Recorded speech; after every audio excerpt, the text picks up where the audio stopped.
এগৰাকী হিন্দু মহিলাই নিজৰ টকাৰে বনাব মছজিদ। तो आप यहाँ पे मस्जिद क्यों बनवाना चाहती हैं? मस्जिद मैं इसलिए बनवाना चाहती हूँ কাৰণ এটাই মহিলাগৰাকীক এক ভয়ংকৰ বিপদৰ সময়ত সহায় কৰিছিল কেৱল মুছলমান লোকে।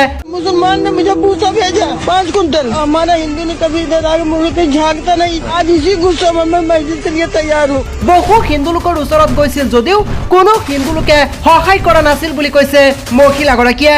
হয়, এই ভিডিঅ'টো আপোনালোকে যিমান পাৰে শ্বেয়াৰ কৰি দিয়ক, কিয়নো এগৰাকী হিন্দু সনাতন ধৰ্মৰ মহিলা গোধন পালন কৰি জীৱিকা নিৰ্বাহ কৰি আহিছিল। অতি দুখীয়া আছিল এইগৰাকী মহিলা।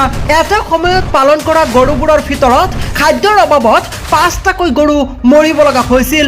বহু হিন্দু লোকৰ ওচৰত গৈছিল সহায় বিচাৰি, যাতে গৰুবোৰৰ জীয়াই থাকিবলৈ কিবা এটা সহায় কৰে।